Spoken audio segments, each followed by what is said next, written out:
Have you ever wished you could wake up stronger, calmer, and more in control of your life without having to do anything? What if I told you that while you sleep, your mind could be training itself to become wiser, more resilient, and completely unshakable? You see, most people don't realize that the thoughts they go to bed with shape their entire life. If you fall asleep with stress, anxiety, or regret, your brain absorbs it like a sponge. But if you fill your mind with wisdom before bed, if you allow the greatest minds in history to whisper powerful Stoic lessons into your subconscious, you don't just sleep, you transform. It's strange, isn't it? We spend hours trying to fix things during the day, but we forget the most powerful hours happen at night, when your conscious mind lets go and your subconscious takes over. The Stoics understood this long before science confirmed it.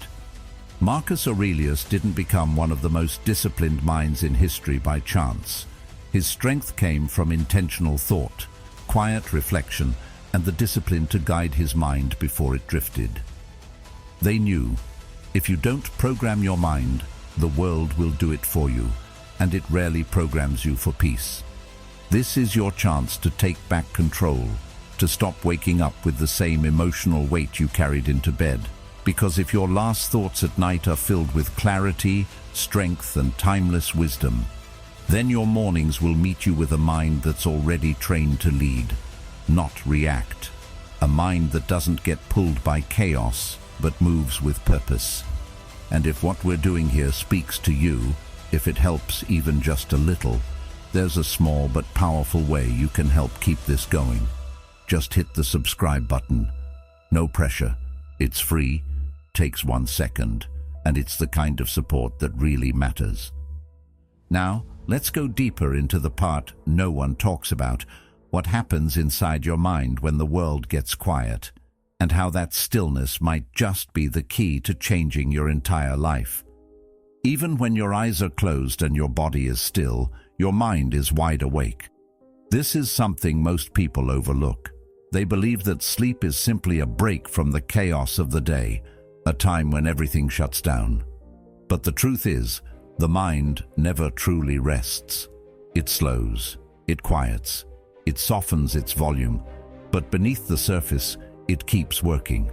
It listens, it processes, it absorbs. And what it absorbs during those final moments before sleep, the thoughts, emotions, and beliefs you bring with you into the night, can shape everything you think and feel the next day. This is not poetic exaggeration. This is how the brain works. The subconscious is always awake. While your conscious mind shuts off, your subconscious continues to record, organize, and reinforce whatever patterns you've most recently fed it. Carl Jung said, "Until you make the unconscious conscious, it will direct your life and you will call it fate." That's the core of this truth. If you don't take an active role in shaping your inner world, it will be shaped by default, by fear, by old memories, by whatever chaos you left unresolved.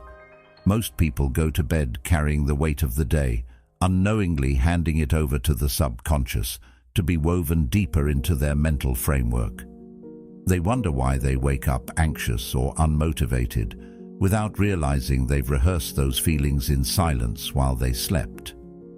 But here's the power in that truth. If the mind doesn't sleep, it can be trained. You don't need to be awake to rewire the way you think. You just need to be intentional about what you let into your mind before it enters its most absorbent state. This is where the opportunity lives, not in forcing change during the day, but in preparing for it while the world is quiet and your mind is open. It's during this window, in the space between wakefulness and sleep, that your thoughts have the most impact. Aristotle believed that we are what we repeatedly do.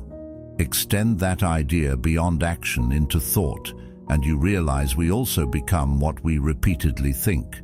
Repetition creates pathways in the brain. The more a thought is rehearsed, the stronger it becomes. If you're constantly feeding your mind worries before bed, that worry becomes your baseline. But if you feed your mind strength, perspective, and timeless wisdom, those become the thoughts that shape your perception of the world. The brain doesn't discriminate between what's good or bad for you. It just strengthens whatever it receives most often. The Stoics knew this before science had words for it. They believed in nightly reflection, not to punish themselves, but to purify the mind. Marcus Aurelius, in his Meditations, wrote to himself as a reminder to stay disciplined in thought. The things you think about determine the quality of your mind. Your soul takes on the color of your thoughts. This wasn't philosophy for the sake of sounding wise. It was a strategy, a daily, deliberate training of the mind so that even while resting, it would remain aligned with virtue. The way you speak to yourself before bed matters. It's easy to dismiss the internal chatter as harmless, but the mind listens. A small, self-critical thought whispered before sleep can echo for hours, imprinting itself deeper. The same goes for your doubts, your frustrations, the unresolved moments you carry into the dark. If you bring them into bed, your mind takes them seriously. It begins solving problems that don't need solving. It creates fears out of hypotheticals, and slowly, quietly, it starts to rewrite the lens through which you see your life. But here's what most people never realize. You can interrupt that process. You can guide the mind, even in its silent hours. The key is to choose what you repeat. This isn't about reciting forced affirmations or pretending everything is fine. It's about choosing thoughts that hold truth, depth, and power. It's about reinforcing ideas that remind your mind of what you already know deep down, like the fact that you don't have to react to every emotion, that fear is not fact, that peace isn't found in the absence of challenge, but in how you face it. Plato once said, "The first and greatest victory is to conquer yourself." That battle doesn't only happen during daylight, it continues in the dark, in the quiet, when you're alone with your thoughts. That's when the real conditioning takes place, and if you don't seize that time, it seizes you. You start each morning already behind, carrying thoughts that aren't even new, just recycled from the night before. You're not tired because you didn't rest. You're tired because your mind rehearsed chaos while your body tried to recover. When you take charge of what your mind consumes before sleep, you change the foundation you stand on when you wake, and it doesn't have to be complex. A single line of wisdom repeated with conviction can carry more weight than hours of silent overthinking. The mind responds to what is repeated. Not what is true, not what is best, just what is repeated. That's why even negative beliefs can feel real. Not because they're accurate, but because they've been rehearsed for so long. This is why training the mind must be done when it's most receptive. Right before sleep, your conscious resistance is down. The filter that normally separates surface thoughts from deep beliefs is more relaxed. What you repeat slips more easily into the subconscious. If that repetition is grounded in clarity and reason, it strengthens your mental core. But if it's based in fear or regret, it leaves you more vulnerable to spiraling cycles that feel impossible to escape. There's no need to wait until morning to reset. Reset starts before you close your eyes. The body will rest regardless. But the mind, that has to be guided, that has to be given direction. Socrates said, "The unexamined life is not worth living." That includes the hours we pretend not to live, our time in sleep. If you never examine what you take into that silence, you'll be ruled by patterns you don't even recognize. So reprogramming isn't about force, it's about attention. It's about asking, what do I want to reinforce? What do I want my mind to carry into tomorrow? The brain can't distinguish between thoughts that are intentional and thoughts that are impulsive. It just responds. That's why the 5 minutes before sleep matter more than the 5 hours that follow. That's when the script is handed to the subconscious. That's when you decide what version of yourself wakes up. You don't need perfection to start. You don't need to be fearless or wise. You just need to feed the mind a better pattern. Start small. One sentence, one idea, one truth that you want to live by. Repeat it. Let it sink in. Let it replace the noise. Your mind is listening, even when you aren't. And the more you guide it with wisdom, the more it begins to think in alignment with who you truly are. Not who you were yesterday, but who you've chosen to become. And that choice, though it feels quiet, is one of the loudest things you'll ever do. It shapes your reactions. It shifts your confidence. It becomes the way you carry yourself through the world. Because every person you admire, the calm ones, the disciplined ones, the grounded ones, they weren't born that way. They trained for it. Not just in front of others, not just when life demanded it, but when it was dark and quiet and no one was watching. That's when real change happens. When no one's looking, when the world is silent, when the mind is yours and yours alone to shape. And that's where your power lives. In what you choose to think when the day is done. The thoughts you fall asleep with are not just echoes of the day. They are blueprints for who you become. Every night, without realizing it, you carry the weight of certain feelings, ideas, and beliefs into your sleep. These things don't just fade into the darkness. They settle into you. They settle into your nervous system, your habits, your sense of self. You may think sleep is a break, a time out from everything going on, but your mind doesn't treat it that way. It processes, it stores, it absorbs. So when you lie in bed with resentment in your chest, or failure on repeat in your mind, you're not just suffering in the moment. You're shaping your identity around those thoughts. This is why it's so important to be conscious of what you carry with you into sleep. Because it's not just about what happened that day, it's about what you choose to hold on to. Letting something sit in your mind for hours, especially during the most vulnerable moments before you drift off, gives it power. And the mind doesn't care whether that power builds you or breaks you. It just follows instructions. Aristotle once said, "We are what we repeatedly do." But you could just as easily say we are what we repeatedly think, especially when those thoughts are left alone, unchecked, at night. Most people go to sleep replaying conversations, doubting their decisions, or worrying about tomorrow. They don't even realize they're rehearsing their own suffering. They think they're just reflecting or venting or processing. But what's really happening is reinforcement. Every time you repeat a painful memory or let your mind spiral around an anxious thought, you're reinforcing a version of yourself, one rooted in fear, regret, or helplessness. And when that version of you becomes familiar, your nervous system adopts it as normal. That's why you wake up tired, even after 8 hours. Because mentally, you never stopped carrying the weight. Plato taught that the soul becomes like that which it contemplates. If you end your day dwelling on defeat or bitterness, your soul adjusts itself to match. You wake up slightly more tense, more guarded, more reactive, and you don't know why. But if you end your day contemplating peace, strength, or truth, you wake up just a little clearer, a little calmer, not because the world changed, but because you did.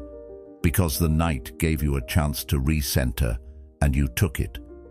Think about how many times you've gone to bed thinking about someone who hurt you, or a situation that made you feel small.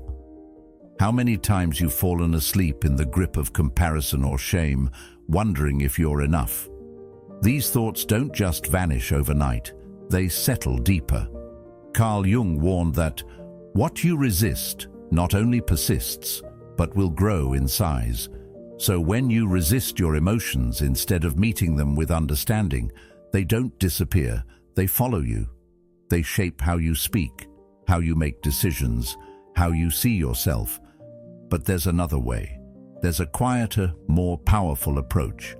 One that requires discipline, not denial.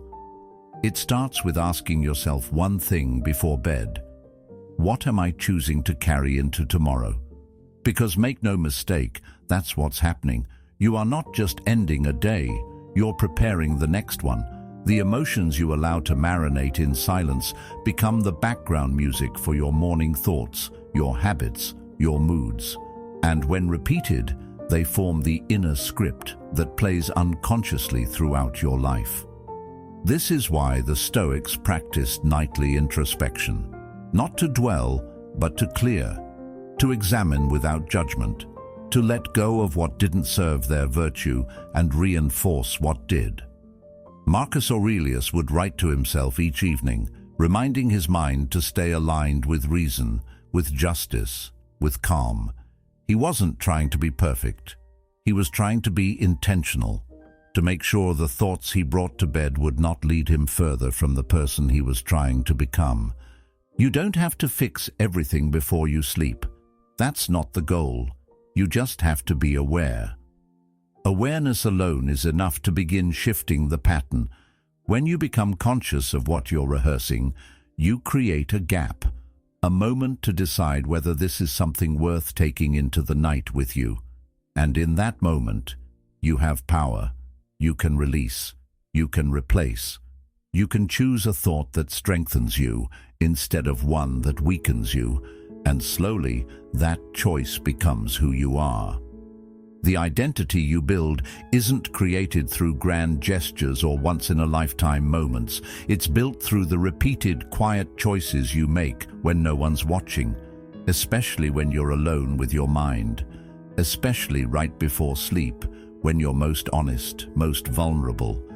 That's where real change begins, not in the chaos of the day, but in the stillness of the night, when you get to decide, what am I feeding my subconscious? Socrates said, the secret of change is to focus all of your energy not on fighting the old, but on building the new. Let that be your anchor.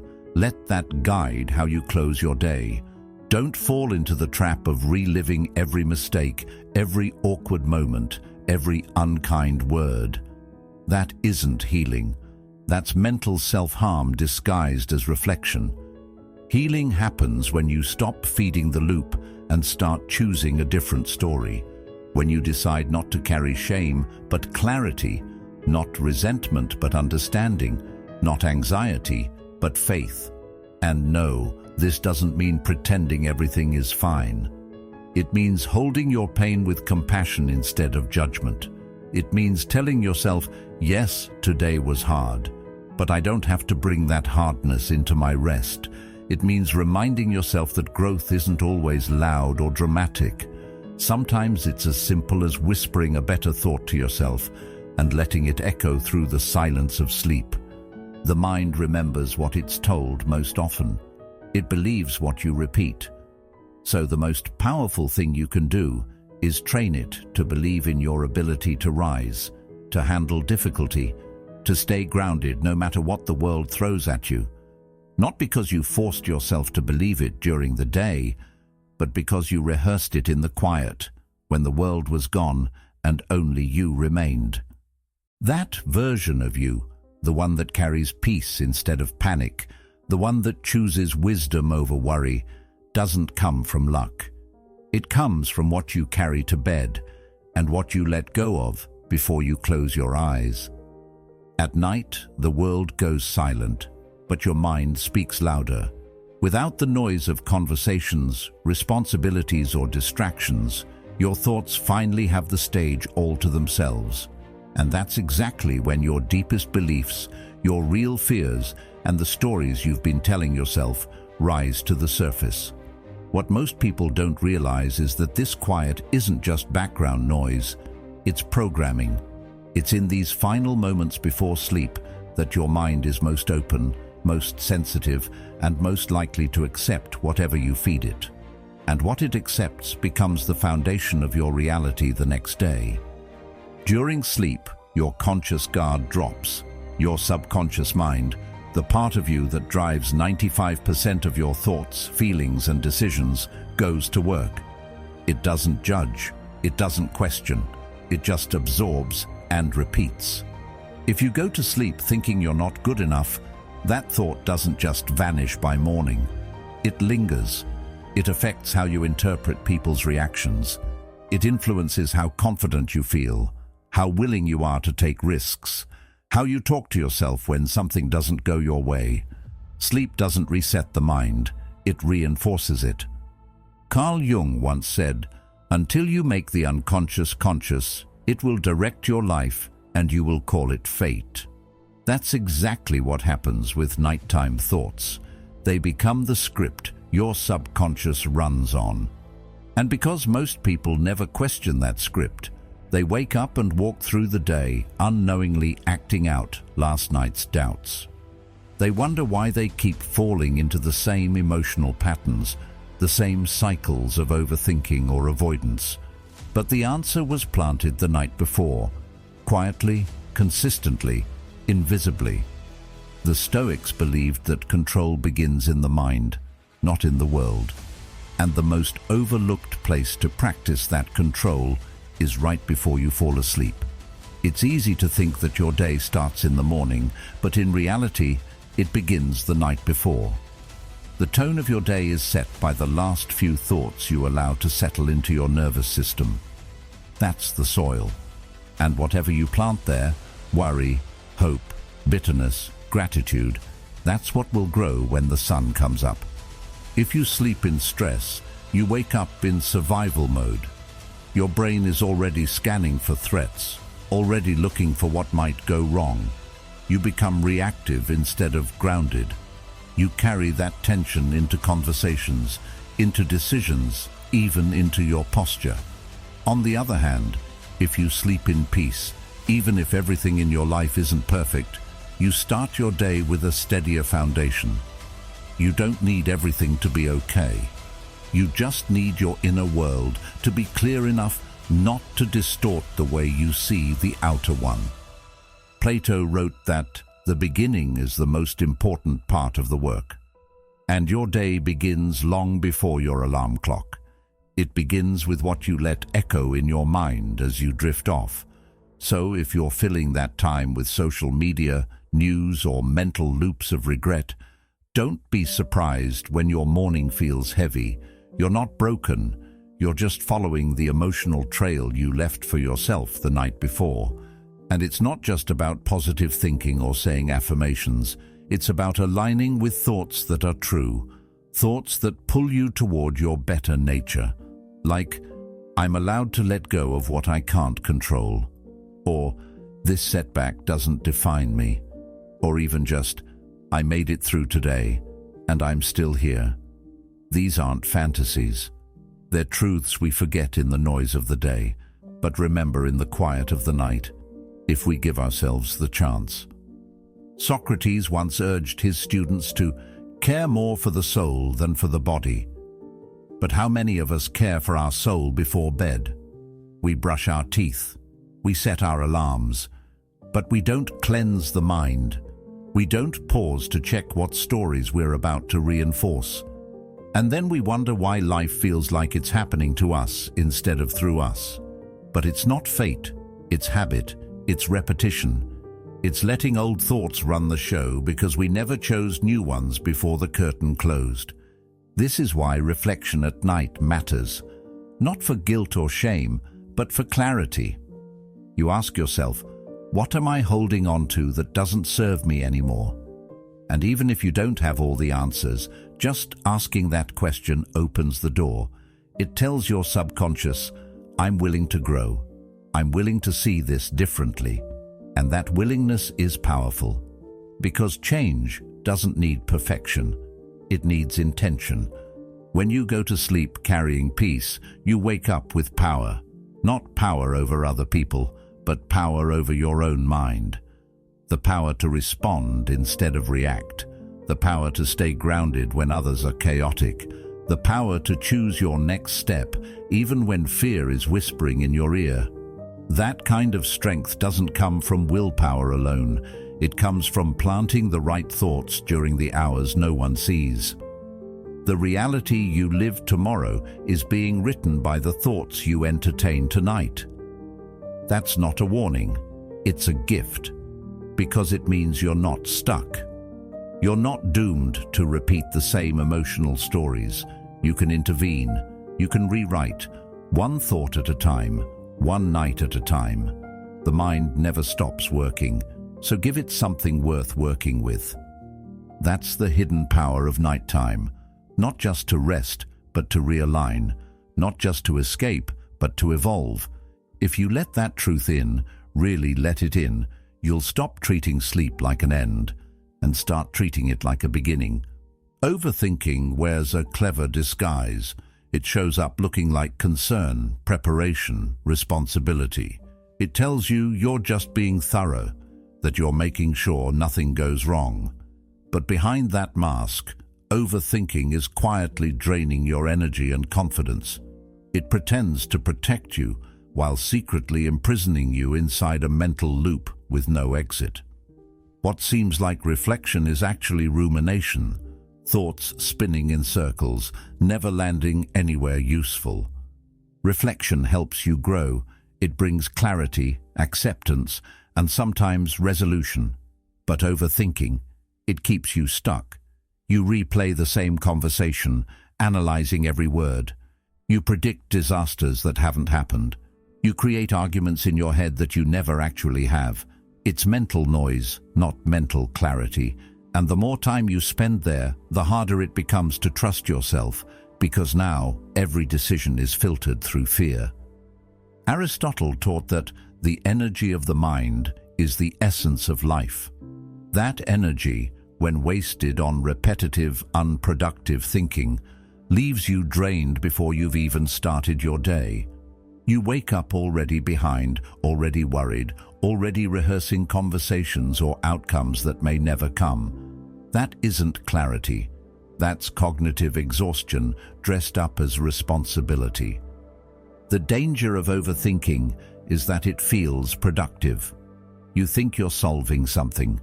You believe that if you can just figure it out now, at 2 a.m., in the dark, half asleep, you'll be at peace. But peace doesn't come from control. It comes from trust. It comes from letting your thoughts pass like clouds, rather than trying to grab each one and examine it under a microscope. Not everything requires analysis. Not every feeling deserves your full attention. Carl Jung warned, "What you resist not only persists, but will grow in size." That's what overthinking does. It amplifies the very thing you're trying to resolve. You start with one small worry, and within minutes, it grows teeth. Suddenly your mind is racing through every failure, every rejection, every fear. You're no longer thinking. You're reacting to imagined scenarios your body now treats as real. There's a subtle but crucial difference between awareness and obsession. Reflection asks, "What can I learn from this?" Overthinking asks, "What could go wrong with this?" Reflection opens a window. Overthinking shuts a door and traps you inside. It leads to self-doubt, hesitation, and often paralysis. You end up avoiding action altogether because no option feels safe anymore. And so, ironically, the fear you were trying to prevent, failure, rejection, regret, becomes more likely because you're too frozen to move. The Stoics had no patience for this kind of mental indulgence. Epictetus taught that it's not things that disturb us, but our judgments about them. Overthinking is the habit of misjudgment. You assume the worst. You give weight to possibilities instead of facts. You respond not to what is, but to what might be. And in doing so, you create your own suffering. So how do you stop? Not by force, not by yelling at yourself to just relax. That never works. The key is to gently shift the mind's focus. First, you observe. You say, "I see this thought. I don't have to follow it." And then you redirect, maybe to your breath, maybe to a mantra, maybe to a single grounding truth, like, I don't need to solve everything right now. One powerful practice is categorizing your thoughts. When something arises, ask yourself, is this useful? If it's something you can act on, something within your control, it's worth keeping. If it's outside your control or based on fear, let it go. Don't argue with it. Don't try to suppress it. Just don't give it fuel. Marcus Aurelius, even as emperor, reminded himself that you have power over your mind, not outside events. Realize this, and you will find strength. Overthinking happens when we reverse that. When we try to control outside events with our mind.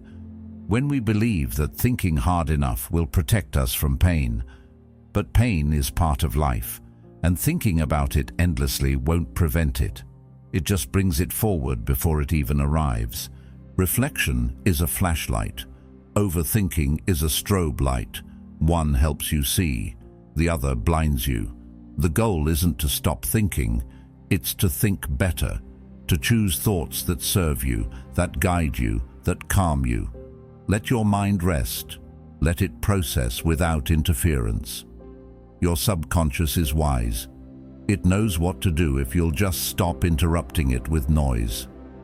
Before bed, this matters even more, because your mind doesn't turn off when you sleep.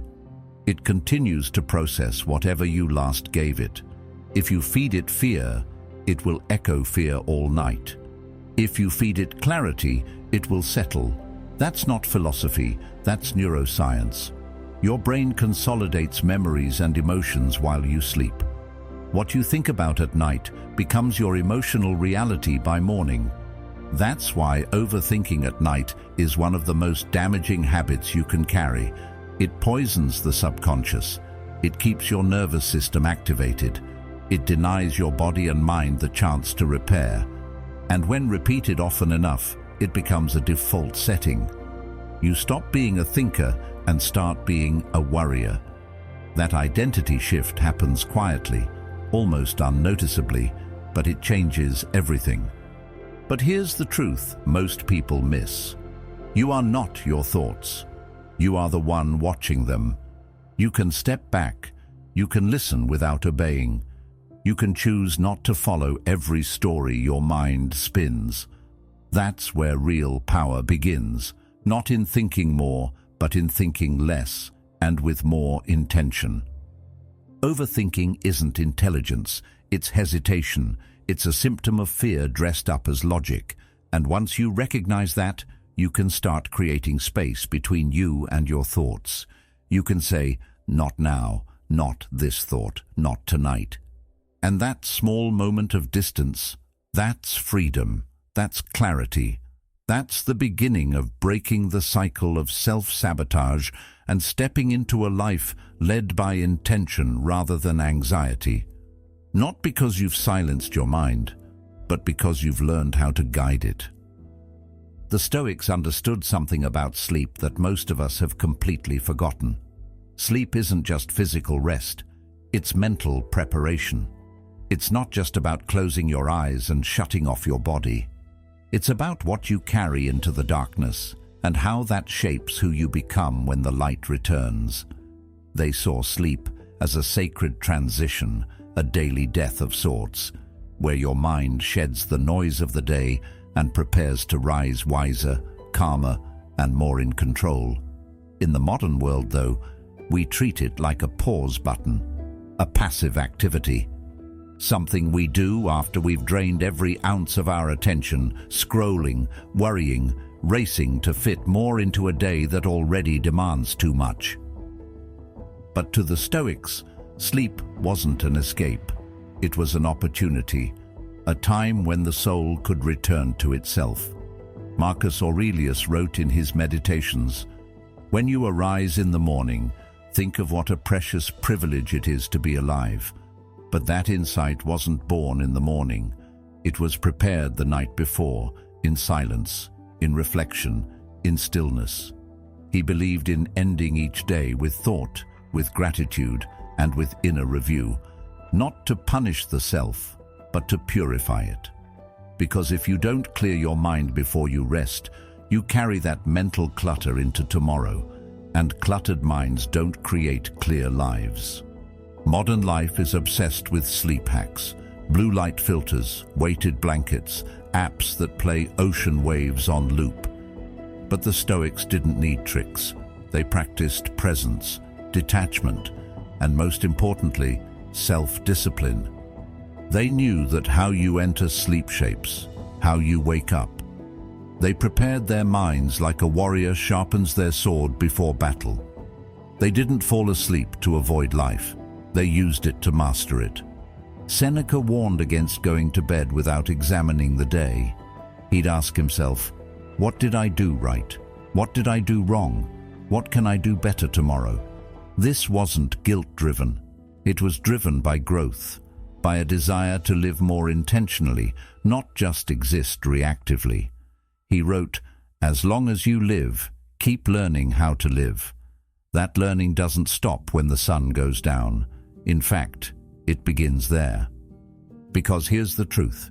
Your mind is still active while you sleep.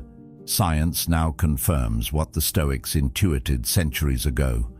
The brain organizes information, processes emotion, and even rehearses responses to future challenges, all while you sleep.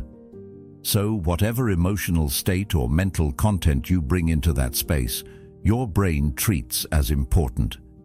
If you sleep angry, anxious, or scrolling through chaos, your brain stores that emotional tone, and you wake up already shaped by it. This is why Stoics practiced evening reflection, not because it was cute or spiritual, but because it was strategic. They understood that what you rehearse becomes who you are. And if your final thoughts before sleep are thoughts of fear, comparison, regret, or shallow stimulation, you're training your subconscious to normalize that chaos. Plato believed the soul was divided into three parts: the rationale, the spirited, and the appetitive. And when those were in harmony, a person could live with virtue. But when they were in conflict, inner suffering followed.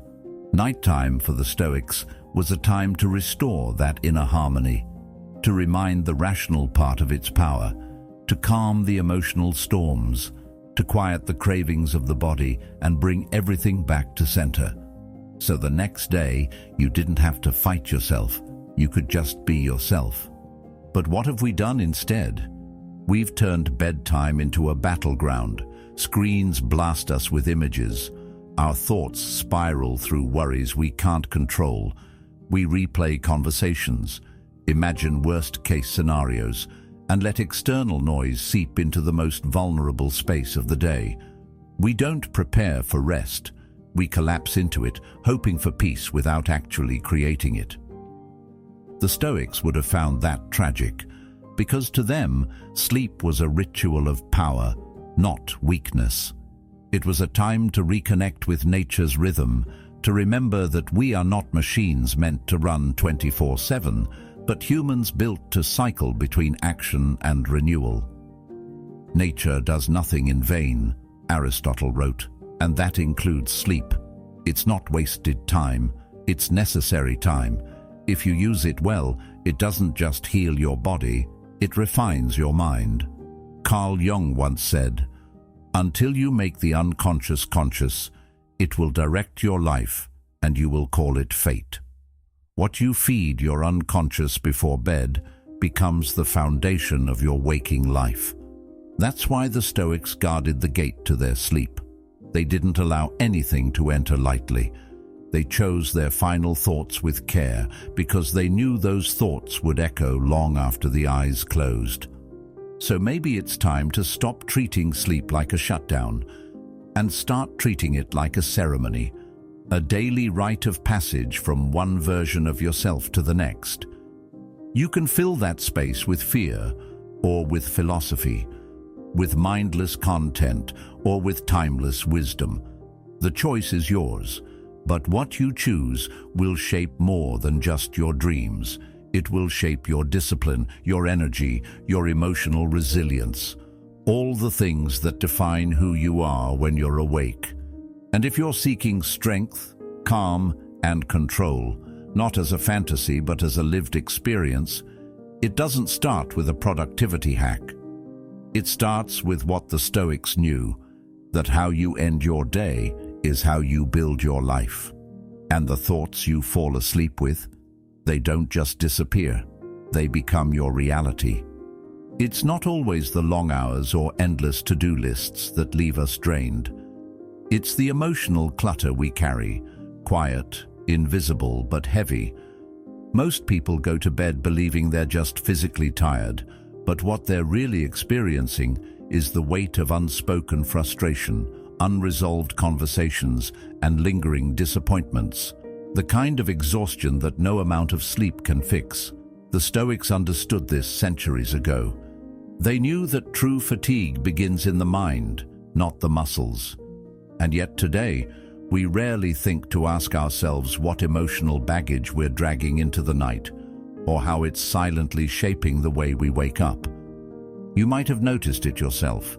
You sleep for 8 hours, but wake up feeling like you haven't rested at all. That's not just poor sleep hygiene. It's the residue of thoughts that were never sorted, emotions that were never released.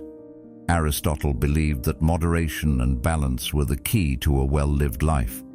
But emotional imbalance, especially when ignored, accumulates like noise in the background. A single moment of irritation left unaddressed turns into hours of internal replays. A small failure, instead of being let go, morphs into a self-judgment loop that runs even in your dreams. Think about how much space these emotions take up. You replay a disagreement from earlier, analyzing what you should have said. You anticipate a meeting tomorrow with dread, rehearsing worst-case scenarios in your head. These thoughts aren't productive, but they feel urgent. That's the trap. They masquerade as necessary planning, but they're really just emotional clutter, disguised as preparation. Carl Jung warned us that what you resist not only persists, but grows. When we don't acknowledge and release emotional weight, it doesn't go away, it compounds. And here's where it gets dangerous. Emotional clutter doesn't just make you tired, it changes your perception. You become more reactive, more defensive, less creative. The mind, when overloaded with unresolved emotion, starts interpreting even neutral situations through a lens of stress. A simple email feels like a personal attack. A quiet room feels like loneliness. You lose your ability to respond calmly because the internal space needed for clarity is already crowded. Seneca said, "We suffer more in imagination than in reality." And this is the perfect example. Emotional clutter creates imaginary battles and then convinces you they're real. Sleep is supposed to be a reset, a full system reboot. But for many, it becomes just another arena where the day's emotions continue to fight for attention. The brain doesn't shut off at night, it processes, it replays, and it sorts through everything you didn't resolve during the day. That's why going to bed without clearing emotional residue leads to vivid dreams, restlessness, and waking up already in a mental fog. The Stoics would say this is preventable, but only if you're willing to do the work. Not complicated work, but intentional. A few minutes of genuine self-reflection. A quiet moment to ask, what am I holding on to that I don't need to carry anymore? This is not about suppressing emotions. It's about detaching from them with clarity. There's a difference between feeling something and being consumed by it. The Stoics didn't believe in pretending life was always calm. They faced pain, loss, and uncertainty with open eyes. But they trained their minds not to hold on to what couldn't be controlled. They believed that emotional discipline wasn't cold, it was courageous. Letting go doesn't mean you're numb. It means you've chosen peace over chaos, clarity over clutter. And don't underestimate how fast emotional clutter builds. It doesn't take major life events. It builds from the little things. A moment of self-doubt, a comment from someone that landed wrong, a task you didn't finish and now feel guilty about, Left unchecked, these stack up silently until the weight becomes unbearable. But because we're used to this internal noise, we normalize it. We tell ourselves it's just stress, it's just life. But it isn't. It's accumulated, unattended emotional energy that hasn't been processed or released. This is why the Stoics emphasized daily mental hygiene. Just as you wash your face and brush your teeth, they believed in cleansing the mind. Marcus Aurelius wrote, "The tranquility that comes when you stop caring what they say, or think, or do, only what you do." That tranquility doesn't appear by accident. It's a result of intentional clearing every night before the clutter turns into fatigue, burnout, or emotional numbness. You don't need an hour. You don't need a ritual with candles and soft music. You need awareness. You need honesty. You need to be willing to sit with your thoughts and feel what needs to be felt, and then release what no longer serves a purpose. Ask yourself, did anything today make me feel small, angry, insecure, or ashamed? Not to dwell, but to identify. Because the moment you name it, you give yourself the power to release it. This practice becomes even more important when life feels overwhelming. When everything's moving fast, emotional clutter builds even faster. That's when stillness becomes not a luxury, but a necessity. You won't find stillness by accident. You have to create it, and the best time to do that is right before sleep, when your mind is most vulnerable to suggestion, most open to transformation. The same way you don't go to bed with dirty clothes. Don't go to bed with a dirty mind, cluttered with thoughts that steal your peace. Emotional clarity is a form of strength, and like any strength, it's built in small moments.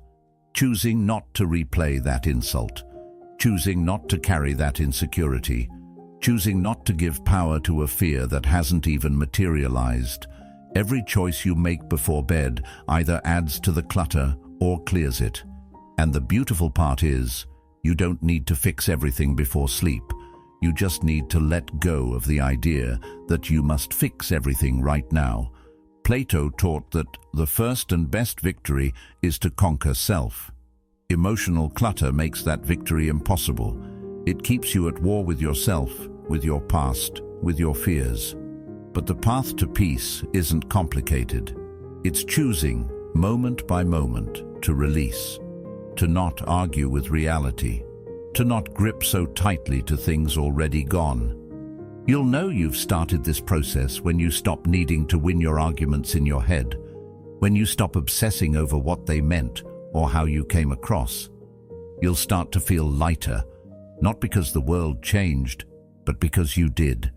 Because you've begun to understand that peace doesn't come from controlling every detail. It comes from refusing to be ruled by thoughts that only exist to exhaust you. Emotional clutter is the real source of exhaustion, not your schedule, not your responsibilities, not even the chaos around you.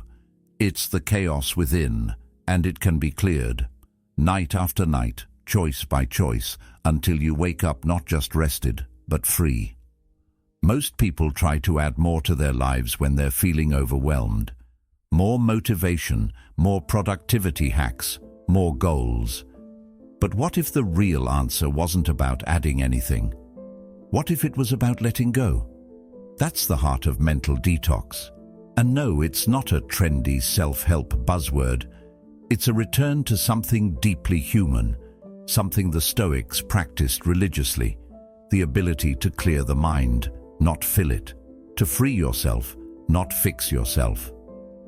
Marcus Aurelius once said, "If you are distressed by anything external, the pain is not due to the thing itself, but to your estimate of it." That's the key. It's not just what happens to you, it's what you carry. Letting go isn't forgetting.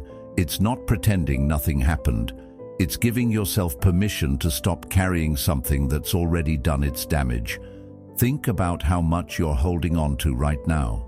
Past regrets, someone else's opinion of you, the fear of not being enough, or the pressure to be more than you are. These aren't facts.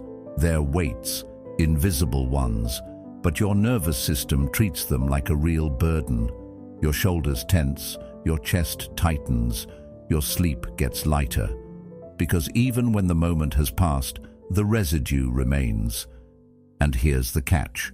Mental clutter multiplies. One small insecurity becomes a cascade of negative thoughts. One bad interaction colors your whole day. Carl Jung warned us that until you make the unconscious conscious, it will direct your life and you will call it fate. That's what letting go protects you from, living under the illusion that your emotions are you. They're not. They're visitors. And just like any guest, not all of them deserve a place to stay. The process starts with awareness. You can't release what you refuse to name. That's why journaling works. Not because it magically solves your problems, but because it pulls the chaos out of your mind and puts it somewhere else. Writing is a form of detachment. It says, "This belongs to me, but it isn't me." That separation creates room, and in that room, clarity begins to form. Not dramatic, not instant, but steady and honest. The next step is acceptance. Not everything you're holding on to will come with closure. Some people won't apologize. Some situations won't make sense. Letting go doesn't mean you understand it all. It means you've decided not to let confusion or resentment run your life. Socrates believed the unexamined life wasn't worth living. But here's the mistake many people make. They examine their pain so long that they forget to release it. The goal isn't to overthink your experience. It's to understand it enough to say, "I've learned what I needed to. Now it's time to move forward." A real mental detox isn't a one-time event. It's a daily choice, like cleaning a room before bed. You don't wait for it to become unlivable. You maintain it, little by little. A few minutes of quiet, a walk without your phone, a single page of journaling, saying no when you want to please, saying yes when you're afraid. These seem small, but every one of them is a message to your mind. I'm not here to carry what doesn't serve me anymore. Letting go doesn't make you soft. It sharpens your focus. You begin to see what matters. You realize not every thought deserves your time. Not every emotion deserves a response. Not every situation requires your energy. Aristotle taught that virtue lies in the balance between extremes. Letting go is that balance, between caring and obsessing, between being responsible and being self-sacrificing, between awareness and control. And there's a kind of strength that comes with releasing something painful, not because it wasn't real, but because you're choosing peace over proof. You don't need to win the argument in your head. You don't need to justify your pain to anyone. You just need to decide that peace is more valuable than being right. That clarity is more powerful than closure, and that your mind deserves to be free. Mental detox is really about trust. Trusting that what's behind you doesn't need to be dragged forward. Trusting that your mind is more powerful when it's not crowded. Trusting that letting go isn't loss, it's liberation. And when you start doing that, even in small ways, you begin to notice something else. You breathe deeper, your thoughts slow down. Your inner voice gets quieter, not silent, but less chaotic. And in that quiet, something remarkable happens. You start to feel like yourself again. This is what the Stoics were after. Not a perfect life, but a peaceful one. A mind that's not always chasing, not always fighting, not always replaying, just steady, present, and free from the weight of what no longer belongs. So the next time your mind feels heavy, don't ask what you need to do. Ask what you're ready to release. That's where the real power lives. Most people go to bed thinking they need to fix something. A broken relationship, an unfinished task, a regret from earlier in the day. The mind stays active, not because there's action to take, but because it's unwilling to let the thought pass. And that's the real problem. It's not that we're thinking too much, It's that we're refusing to stop. The mind believes that if it just thinks one more time, it will finally figure everything out. But the truth is, most of the time, there's nothing to solve. There's only something to release. There's a difference between reflection and rumination. Reflection is clarity. It helps you grow, understand, and move forward. Rumination, though, is a trap. It feels like you're being productive because you're thinking so intensely, but you're really just spinning in circles. Carl Jung said, "What you resist not only persists, but will grow in size." The more you try to force closure with your thoughts, the more power they take. You can't force the mind to settle by adding more thought to it, just like you can't calm a storm by shouting over the wind. The world teaches us that we must always act, always fix, always improve. But sometimes the deepest wisdom comes from doing nothing, from letting a thought rise and fall without grabbing onto it. Not every emotion needs a response. Not every problem is meant to be handled at midnight. Sleep is not the time to sort through everything. It's the time to let it float by, like clouds passing through an open sky. That's not avoidance, it's wisdom. We've been conditioned to treat every thought like an emergency, something urgent, something important. But think about how many of those late-night worries still mattered the next day. Think about how often you've lost sleep over a conversation that turned out to be meaningless. That's the cycle. The mind craves control, so it tries to untangle things in the quiet hours. But the Stoics knew better. Epictetus reminded us, "It's not what happens to you, but how you react to it that matters." And your reaction doesn't always need to be action. Sometimes it needs to be silence, stillness, space. Letting go is not about being careless. It's about recognizing that you've done what you can. You've shown up. You've tried. You've thought about it enough. The rest?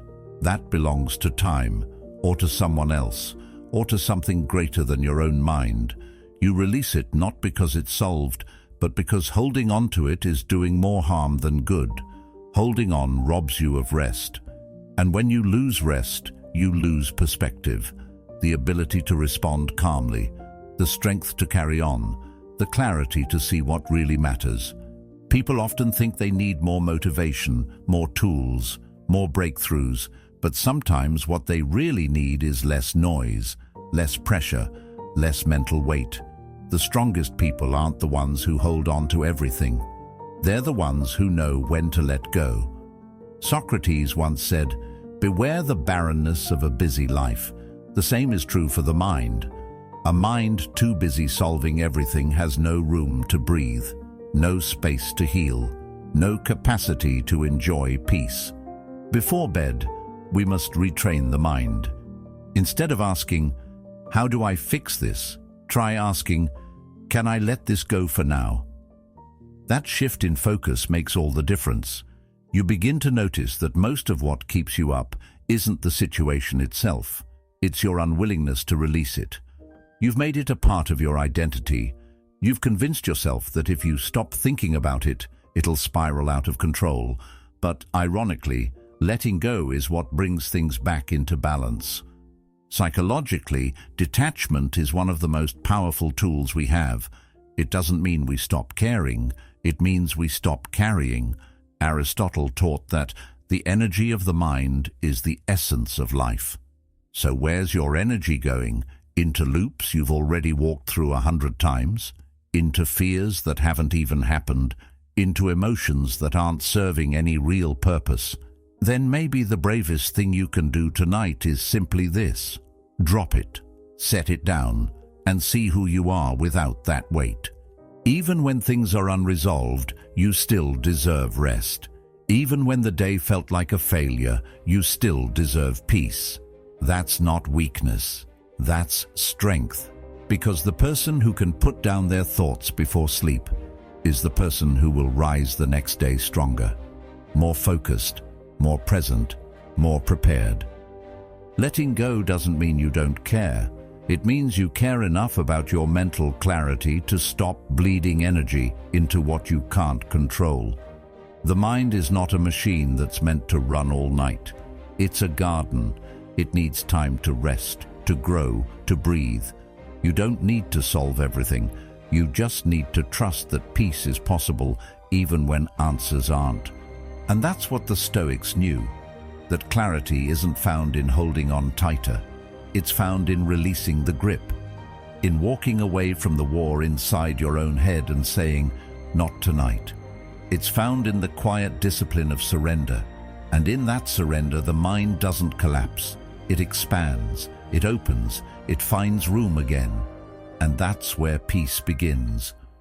There's a reason your thoughts feel louder at night.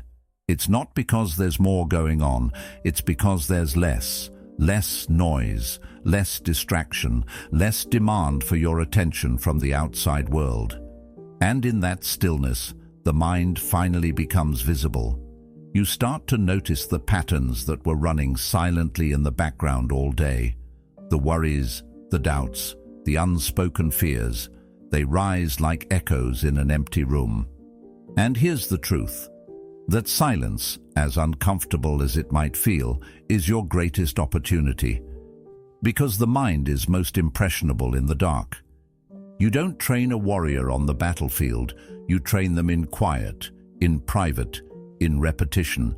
The same is true for the mind. When you're not being pulled in 10 different directions, when you're not reacting to life but sitting still with it, that's when transformation happens. Carl Jung once wrote, "Who looks outside, dreams. Who looks inside, awakes." The night invites you to look in, not to escape the world, but to confront the parts of yourself that can't hide when the lights are off. The brain doesn't stop working just because the day is over. In fact, your subconscious becomes more active while you sleep. That's when it processes your emotions, your memories, your beliefs. So the thoughts you allow in those final moments before sleep don't just fade into the dark, they're carried deeper. They settle into your wiring.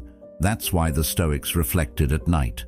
Not to beat themselves up, but to program their minds on purpose. Marcus Aurelius, after ruling an empire, would sit with his journal and ask, "What did I do well? What could I have done better? What am I holding on to that needs to be released?" It wasn't ritual, it was reinforcement. Modern life makes this harder. The blue glow of a screen, the endless scroll, the background noise we call comfort. But when you strip all that away, you return to the state the Stoics mastered, conscious stillness. That moment when you can see your own mind and choose what stays. Training the mind doesn't have to be complex. It doesn't require loud affirmations or motivational speeches. Sometimes it just means sitting in silence and watching what thoughts come without trying to change them. Not reacting, just observing. That alone is practice. That alone is progress. Aristotle believed that excellence is not an act, but a habit. He wasn't talking about public victories. He was talking about private discipline. The habits formed when no one's watching, and the most consistent habit we all share is sleep. Night comes whether we want it or not. The question is, what are we doing with that window? Most people use it to numb or escape. But what if you used it to rewire? What if every night was a lesson in patience, in clarity, in letting go? The mind is softest when it's tired. It resists less. It listens more. That's why it's the perfect time to speak truths into it, not loud ones, but steady ones. Simple reminders. I've done enough today. Not everything needs to be solved right now. My peace does not depend on perfection. Over time, these statements become anchors. They catch you when you start to spiral. They replace the old scripts, the ones written in fear, in shame, in pressure, with something more grounded, more real. This isn't wishful thinking. It's how neural pathways are built. Psychology confirms what the Stoics practiced. Repetition rewires. The thoughts you return to most often become the default setting, and at night, your conscious filters relax. Your guard is down. That's not a weakness. It's a window, a chance to speak directly to the part of you that drives most of your actions. And what you give it in those moments becomes who you are the next morning. Socrates said, "The unexamined life is not worth living." But what he implied is this: you don't need a dramatic life to reflect. You just need a moment. And there is no better moment than the one right before sleep, when the world is quiet and you can finally hear your own thoughts clearly. That's the moment to ask yourself what you're carrying into tomorrow, what you're letting go of, what kind of mind you're choosing to build, calm or chaotic, open or closed, reactive or resilient. Training your mind doesn't happen through force. It happens through exposure, through repeated alignment with who you truly want to be. And night is when you get to choose that without noise or distraction. So the next time your mind feels heavy when the lights go out, don't run from it. That weight, that discomfort, that's the door. Step through it, sit with it. Speak to it with the calm authority of someone who knows they are not their thoughts.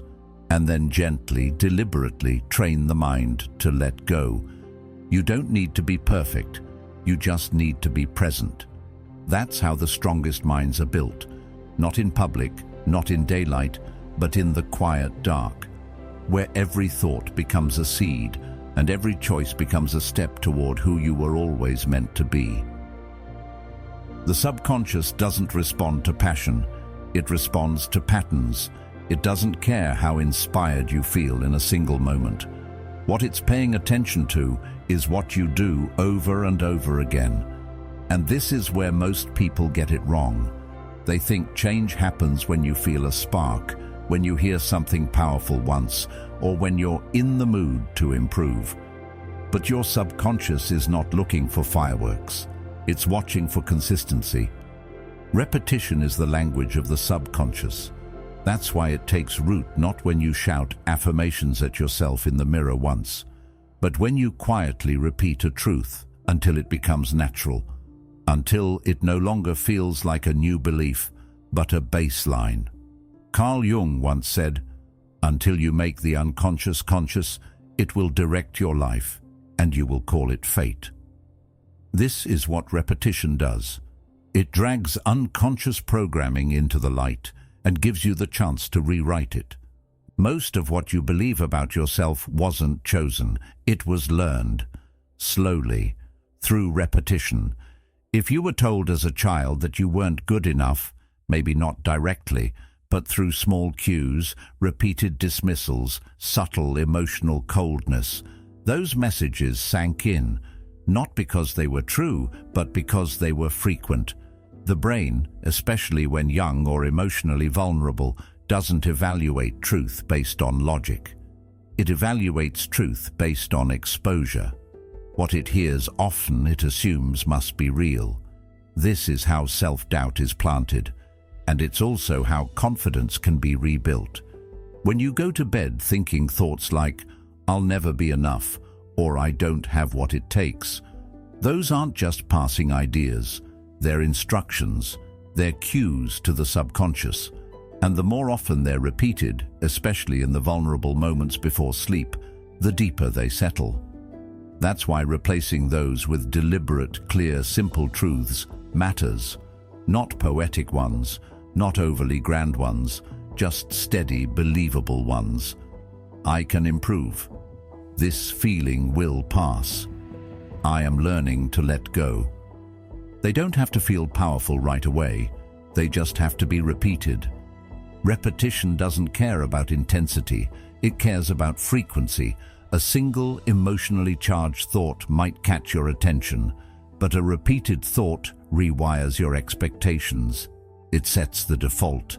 It becomes the internal voice that speaks before you even realize it's speaking. That's the real power. Not the shout, but the whisper that repeats itself so often it becomes part of you. And the whisper is shaped by what you allow yourself to think when no one is watching. especially in the quiet of night. The Stoics didn't just think about virtue. They repeated their values daily. Marcus Aurelius didn't wait until things fell apart to remind himself of what mattered. He wrote down the same truths again and again, about impermanence, about control, about responsibility.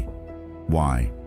Because he understood that a single insight, no matter how profound, won't stand against daily stress unless it's reinforced. As Epictetus put it, first say to yourself what you would be, and then do what you have to do. Saying it once is not enough.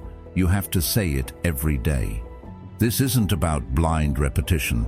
It's not about forcing yourself to believe something that isn't aligned with reality. It's about choosing thoughts that serve you and reinforcing them until your subconscious takes over. Think about it. How did you learn to walk, or drive, or even speak your native language? Through countless tiny, repeated movements. Mistakes were made, corrections followed. But over time, the brain said, "Okay, I get it. I'll take it from here." The same process applies to emotional discipline, to clarity, to calm. When you repeat thoughts like, "I can't handle this," or "this always happens to me," your subconscious begins to shape your actions, your tone, your posture, to match that story. But when you consistently offer it a new script, "I'm adapting," "I've made it through worse," not everything needs a reaction. You're not just speaking differently, you're building new wiring. And over time, your emotional responses begin to change without you forcing it. Plato wrote, "The first and best victory is to conquer self." But how is that done? Through consistent mental training, through replacing chaos with structure, one small moment at a time. And repetition is the tool, the quiet ritual of saying the same thing, again and again and again, until it no longer feels like an effort, until it feels like you. That's how people become grounded, not by chasing peak emotions, but by choosing a message and returning to it until it sticks. This is why the moments before sleep matter so much. It's the window where the mind is no longer distracted, no longer resisting. It's soft, open, and if you feed it fear, it will rehearse anxiety while you sleep. But if you feed it discipline, softly, gently, with repetition, it will begin to trust that discipline. It will make it the default. So when you wake up and the challenges come, you're not scrambling to remember how to think. You're already thinking from a stronger foundation. Repetition is how belief becomes identity, not just what you think, but who you are. And this works both ways. If you're not choosing your repeated thoughts, someone else is. Algorithms, headlines, unhealed pasts, they all want to offer their scripts, and they'll succeed if you don't interrupt them with your own. That's not paranoia. That's awareness, and that awareness is your power. So keep it simple. Choose a few truths that you want to embody. Not ones that hype you up for a moment, but ones that center you for a lifetime. Write them, speak them, whisper them before sleep, repeat them in the morning, and do it again the next day. Because the subconscious doesn't need to be yelled at, it just needs to know you're serious. And seriousness, in the world of the mind, is measured by repetition. Over time, what you repeat becomes what you expect. What you expect shapes what you notice, and what you notice begins to form your experience of life. So don't underestimate the quiet power of a simple truth repeated often. That's how the inner world is reprogrammed. That's how the unshakable mind is built, not all at once, but line by line, word by word, night by night. Most people think identity is formed in the heat of action, when you're facing a challenge, stepping up, making a decision. But identity, at its core, is not built in those moments. It's revealed in them. The real construction happens in the quiet, in the dark, when you're not consciously trying to be anything at all. That's the paradox. You become who you are not when you're performing, but when you're at rest. When your defenses are down, your conscious mind is still, and all that's left is the story you've silently repeated to yourself 1,000 times. That's the blueprint your subconscious keeps building from. Carl Jung said, "People will do anything, no matter how absurd, to avoid facing their own souls." And that's exactly why the nighttime matters. Because at night, when there's no one to impress, no noise to distract, you come face to face with the version of yourself you've created without even knowing it. What you believe about yourself when nobody's watching is what truly defines you. It's not the polished words or the conscious affirmations. It's the internal voice that speaks when you're too tired to pretend. The hours before you fall asleep are not passive, they are formative. Your brain doesn't just shut off. It reorganizes, it reviews, it encodes. And the thoughts that linger, especially those repeated in emotional tones, get tagged as important. That's how identity gets reinforced. If you go to bed every night thinking, "I'm falling behind" or "I'm not enough," that's not just a mood. It becomes a filter through which your brain starts to process everything. And before long, those thoughts aren't just ideas. They become assumptions, and assumptions turn into identity. Aristotle believed that we are what we repeatedly do. Excellence, then, is not an act, but a habit. He was talking about behavior, but it applies even more deeply to the internal world. What you repeatedly think, especially when your guard is down, becomes who you are without thinking. That's identity. It's not just what you do when the spotlight is on. It's what your mind rehearses in the quiet. It's the story you fall asleep to and the one that wakes up with you the next day. And that's the problem. Most people never question those stories. They never realize that the voice in their head at night isn't their truth. It's their programming. It's their past echoing back at them. It's the tone of a critical parent, a bitter teacher, a lost relationship, a failure that left a scar. And if you don't interrupt that voice, if you don't offer your mind a new pattern to follow, it will keep building your identity from old wounds. That's why nighttime isn't just rest, it's rehearsal. Your subconscious replays what it knows, what it hears most often, what it assumes must matter. And if you're not careful, you'll end up living a life that isn't even yours, one shaped by insecurity instead of clarity, by survival instead of purpose. That's not who you really are. That's who you became when you stopped paying attention. Socrates once said, "The unexamined life is not worth living." That doesn't mean you need to overanalyze every thought, but it does mean you need to be intentional about what you let repeat, especially at night, because repetition is how identity is formed, and nighttime is when repetition is most powerful. This is why rituals matter, not grand ones, simple ones. Reading something meaningful, reflecting on a Stoic principle, whispering a truth you want to believe, even if you don't fully feel it yet. I am not my past. I have the power to choose again. Tomorrow is not yesterday. These aren't magical phrases, they're anchors. They pull you toward a new identity, one thought at a time. Think of your subconscious like a garden. Every thought before bed is a seed. You don't see the roots forming, but you wake up with new habits, new reactions, new expectations. That's how identity works. It's not forced into place. It grows into place, slowly, repeatedly, quietly, and it starts when you're not awake. So if you've been waking up feeling off, out of alignment, disconnected, discouraged, it's not because you're weak. It's because your identity has been hijacked by unchecked thoughts. You're not broken.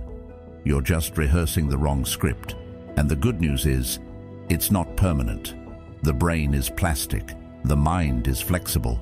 Identity can be reformed, but not through noise, not through force, through presence, through choice, through consistent inner work that starts not when the alarm goes off, but when the lights go out. So tonight, as you lay down and your conscious mind begins to drift, remember this: who you become is shaped less by what you try to do and more by what you allow yourself to believe. The beliefs that are most powerful are the ones you don't question. So choose carefully, choose with care, because identity is not who you say you are. It's what your subconscious believes when you're asleep. And that belief is built, night after night, by the thoughts you let in before the world goes quiet. Most people fall asleep with noise, scrolling background shows, cluttered conversations, the endless hum of unresolved worries. It feels normal, harmless even, but that noise doesn't disappear when you close your eyes. It settles in, it leaks into your dreams. It shapes how you feel when you wake up. What's overlooked is that the mind doesn't need more distraction to find peace. It needs clarity, and clarity doesn't come from noise. It comes from depth, from stillness, from philosophy. Marcus Aurelius wrote, "The soul becomes dyed with the color of its thoughts." If you fall asleep to chaos, your soul learns chaos. If you fall asleep to wisdom, your soul learns order. That's not poetic exaggeration. That's how neuroplasticity works. Your brain is always listening, always learning, especially when it's winding down. That's why what you feed it in the final hour before sleep matters more than what you do in the first hour after you wake. We've made the mistake of thinking sleep is just recovery for the body, but it's more than that. It's rehearsal for the mind. The thoughts you carry into sleep sink deeper than the ones you repeat during the day.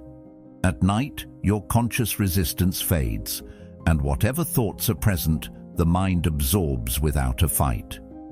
That's why people who fall asleep to worry wake up anxious. That's why those who fall asleep angry wake up already on edge. What you go to bed with, you wake up in. So what if you replace the noise with something stronger, something steadier? What if, instead of a random reel or anxious loop, you let Epictetus or Seneca or Aurelius speak to you before bed? Not to impress you, but to prepare you. Because that's what philosophy really is. Not a subject, not a theory, a training ground, a mirror, a filter for your thoughts. Philosophy isn't about being smart. It's about being stable. The Stoics weren't obsessed with abstract ideas. They were obsessed with control, not of the outside world, but of the self. They knew that life would throw chaos at you, but they also knew that if your inner world was trained to stay anchored, chaos wouldn't matter. That's why they wrote. That's why they reflected. That's why they asked the hardest questions in the quiet hours, so they could remain unmoved when the storm came. Plato believed that the part of the soul which desires truth and wisdom must rule. But in most people, that part of the soul is buried under layers of entertainment, bitterness, and worry. And the only way to bring it back to the surface is by feeding it, consistently, not with junk, but with truth, with depth, with ideas that challenge you instead of numb you. This is not about becoming emotionless. It's about becoming unshakable. When you end your day with philosophy, you're not trying to be perfect. You're reminding yourself of what you value. You're choosing perspective. You're placing your attention where it serves you instead of where it drains you. And that choice, made consistently, becomes a mindset. That mindset becomes a habit. And that habit forms the foundation of how you experience life itself. Think about this. If someone told you that every night you had the chance to train your mind to be calmer, more focused, more resilient, just by what you listen to or reflect on before bed, wouldn't you take that seriously? Because that's the truth. You don't need more apps. You don't need more hacks. You need fewer distractions and more wisdom. You need less noise and more nourishment.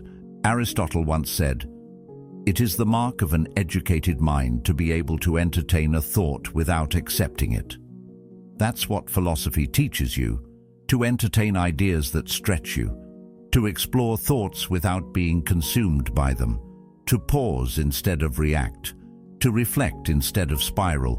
When you end your day with these kinds of thoughts, your mind doesn't just rest, it resets. And that reset changes everything. You begin to notice the noise around you during the day. You start to reject what doesn't serve your peace. You stop feeding your anxiety out of habit. Not because someone told you to, but because your inner world has changed. That change didn't come from effort. It came from attention, from what you gave your mind at the end of the day. It's subtle, but it's powerful. The way you think right before bed writes the code for how you live when you wake. So feed your mind what it needs, not what it craves. Replace gossip with wisdom. Replace judgment with clarity. Replace scrolling with stillness. Replace noise with philosophy. And you'll stop waking up tired and start waking up strong. Because in the end, the strongest minds aren't built in daylight. They're shaped in darkness, in silence, in reflection, when no one's watching. And if you learn to master that space, if you learn to feed it with strength, you'll carry that strength with you into everything you do. The subconscious doesn't argue with you. It doesn't question your beliefs. It doesn't analyze what's helpful or harmful. It doesn't have the luxury of discernment the way your conscious mind does. It simply takes in what you give it, repeatedly, consistently, and without filter. That's why it's so powerful, and why it's also so dangerous if left unattended. It becomes what you feed it. That's not a metaphor. That's how it functions. When Carl Jung said, "Until you make the unconscious conscious, it will direct your life and you will call it fate," he wasn't being poetic. He was describing the exact mechanism of how people sabotage their own peace without realizing it. The subconscious stores every experience, every emotion, every repeated thought. But more importantly, it turns those thoughts into default responses, into emotional reactions, into internal narratives that run in the background of your life. This is why a person who constantly worries doesn't need a reason to worry. The subconscious has already learned that worry is the baseline, so it builds a reality that justifies it. That person wakes up tense, reacts quickly, and doubts themselves, not because of what's happening around them, but because of what's been rehearsed within them, over and over again, without interruption. Your mind is listening long after you've stopped paying attention, and at night, when your conscious guard is lowered, when the distractions fall away, that's when the subconscious is most active. That's when it starts sorting, integrating, reinforcing. But if what you've given it all day is noise, conflict, fear, or anger, then that's what it uses to build your internal world. It doesn't push back, it doesn't protect you, it simply absorbs. And what's absorbed becomes belief. It becomes identity. That's how someone can slowly begin to believe they're not enough, even if no one ever told them that directly. A look, a comment, a mistake, if rehearsed enough, can become a foundational belief about the self. The subconscious doesn't ask for evidence. It doesn't care about truth. It cares about repetition. That's why intention is everything. If you don't choose what your mind focuses on, your environment will choose for you, and your subconscious will build from that. It will take the fear you felt while scrolling the news, the comparison you felt on social media, the shame from a conversation earlier, and it will integrate all of it as if it's true. Not because it wants to, but because you didn't give it anything better. You can't expect to feel calm when your subconscious has been trained in chaos. You can't expect confidence if your nightly routine is built around self-judgment. And you can't expect to wake up strong if your mind went to sleep full of confusion. Aristotle taught that we are what we repeatedly do. But it's deeper than doing. We are what we repeatedly believe. And belief is born in the subconscious. Think about how children absorb the world. They don't filter their experiences. They believe what they hear. They absorb tone, mood, meaning, even when they can't put it into words. Adults aren't much different. The subconscious is always listening, even when you're not aware of it, especially in silence, especially in solitude, especially at night. That's why what you consume, what you reflect on, what you listen to, what you say to yourself before bed carries so much weight. And that's also where the power lies. Because if you can shape your subconscious through repetition, then you can shape your reality the same way. You don't need a dramatic moment of change. You need consistent, deliberate repetition of better thoughts, of wiser ideas, of words that ground you instead of rattle you. The subconscious doesn't discriminate. That's the bad news and the good news. It means the damage can be done, but it also means it can be undone. The Stoics didn't write because they had extra time. They wrote because they understood the human tendency to drift. They knew the subconscious needed to be trained, not once, but daily. They reinforced the same principles over and over again. You have power over your mind, Marcus Aurelius reminded himself, not outside events. Realize this, and you will find strength. He didn't write that once and move on. He returned to it again and again because he knew that the mind forgets, and the subconscious needs reminders. You don't need a complete overhaul. You need conscious input. One idea repeated enough times becomes a belief. One truth, quietly reinforced every night, becomes a worldview. The subconscious doesn't care if it comes from your deepest wisdom or your worst insecurity. It will turn it into reality either way. That's why replacing noise with strength isn't just a nice idea. It's survival. It's strategy. It's how you build a foundation that can't be shaken by daily stress or emotional storms. Because your reactions, your moods, your confidence, it's all rooted in what your subconscious has come to accept as truth. The mind can't serve two masters. If you feed it fear all day and try to meditate for 5 minutes at night, guess which one it will believe. If you fill it with complaints, with judgment, with unresolved emotion, and expect peace, it won't come. Not because you don't deserve peace, but because peace was never given the space to take root. The subconscious will follow the stronger voice, and the stronger voice is always the one you repeat. So give it a better voice, feed it clarity, give it stillness, offer it a mindset rooted in reason, discipline, and truth, not just for show, but because it matters. Because the thoughts you speak to yourself in the dark will echo through every decision you make in the light. And if you take that seriously, if you guide your subconscious instead of letting it wander, you'll begin to see the difference. Not immediately, but inevitably. There is no secret to transformation. There is no hack. There's just repetition. There's just what you allow your mind to believe when you're not paying attention. That's what shapes everything. The subconscious doesn't judge, it just absorbs. So be careful what you give it.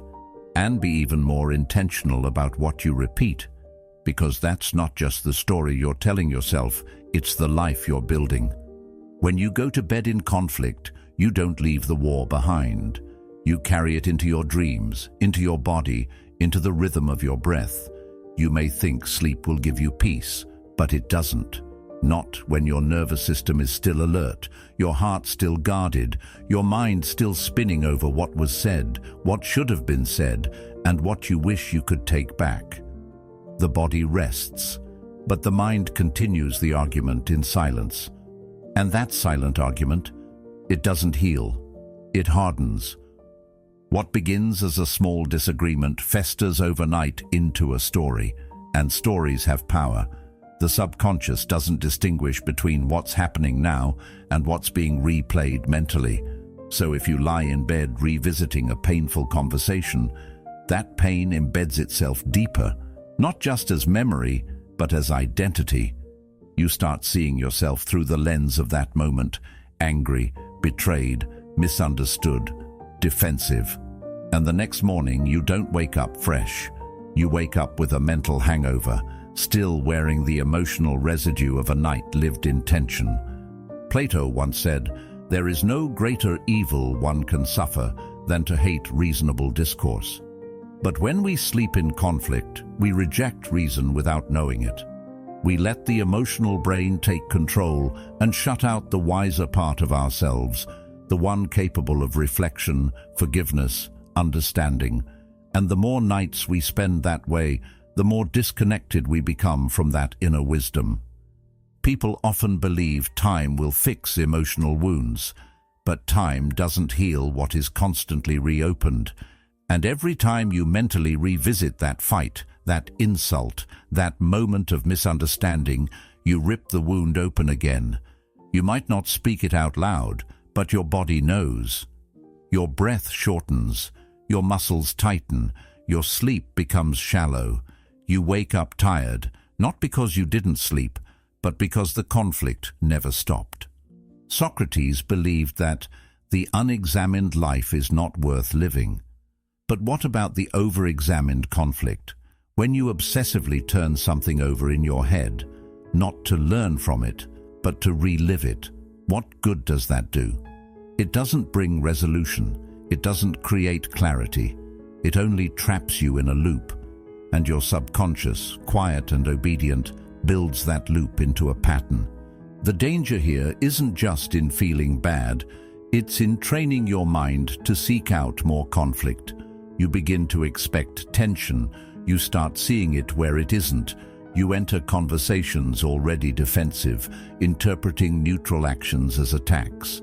That's how conflict becomes not just something you experience, but something you carry with you, into your relationships, into your work, into your view of yourself. Now here's the truth. Resolution isn't always possible before bed. Sometimes the other person won't pick up the phone. Sometimes the situation is too fresh, too painful. But even if peace with them isn't available, peace with yourself is. That's the choice we often forget. You can't always end the argument, but you can end the grip it has on you. That doesn't mean pretending nothing happened. It means reminding yourself that the conflict is not your identity, that anger doesn't have to follow you to sleep, that your mind doesn't need to rehearse pain just because it's available. Carl Jung once said, "What you resist not only persists, but will grow in size." And going to bed in conflict is a form of resistance. It's trying to outrun the discomfort instead of accepting it, processing it, and releasing what you can. A wise mind doesn't need everything solved right away. It just needs space. And that space begins the moment you choose to put the story down, even if temporarily, even if just for tonight. Because every night is a chance to reset the emotional tone of your life. And if you consistently go to bed in conflict, then conflict becomes the emotional default of your days. That's the real danger, when inner tension becomes so normal that peace feels unfamiliar. You wake up ready to defend, not to connect. You live in anticipation of offense. You rehearse old arguments in your head and miss the present moment entirely. And worst of all, you forget what it feels like to rest deeply, not just physically, but emotionally. The Stoics believed that our peace depends not on external events, but on our response to them. Epictetus taught, "It's not what happens to you, but how you react to it that matters." That lesson is never more important than at night. Because how you go to sleep isn't just a reaction to your day, it's a rehearsal for tomorrow. It programs the emotional baseline your subconscious will follow. So if you want more clarity, more energy, more strength, the starting point isn't in the morning. It's at night. It's in that quiet decision to let go, just enough so that you can rest. To breathe a little deeper. To choose silence over the last word. To remind yourself that your peace is worth more than winning an argument that no one is still having except you. You're not weak for choosing peace. You're not naive for stepping away from conflict. You're wise. You're training your mind to value what truly matters. Because the more nights you spend in stillness, the more days you'll wake up grounded. And that's not just emotional healing, that's psychological strength. That's the kind of transformation that doesn't announce itself, but it changes everything. When the world goes quiet and you're left alone with your thoughts, that's when real reflection begins. But for many people, that silence is quickly polluted by guilt. Not growth, not insight, just shame disguised as thinking. We mistake overanalysis for wisdom and self-judgment for responsibility. But the truth is, guilt isn't clarity. It's noise.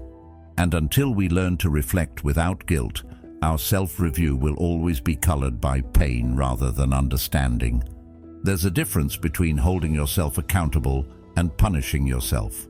One leads to growth, the other leads to paralysis. Yet so many of us confuse the two. We lie awake at night replaying things we said, decisions we made, moments we wish we could change. We call it reflection. But really, it's rumination. We're not learning, we're looping, and that loop keeps us stuck in the very identity we're trying to outgrow. Carl Jung once said, "Until you make the unconscious conscious, it will direct your life, and you will call it fate." Guilt operates in the unconscious. It shapes the lens through which we examine ourselves. It whispers, "You're not good enough," even when we're doing our best. And if we let that voice go unchecked, our self-reflection turns into self-attack. We become afraid to look honestly at ourselves. Because we know what's waiting there isn't clarity, it's condemnation. But real reflection isn't about proving you're bad.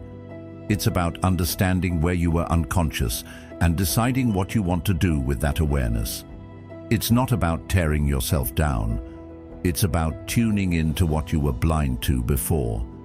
It's about catching your patterns with compassion, not a whip.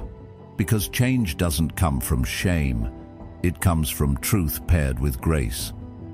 When you sit in quiet review of your day, the question isn't, "What did I mess up?" The question is, "Where was I unaware? Where was I reactive? Where did I ignore my values?" That shift changes everything.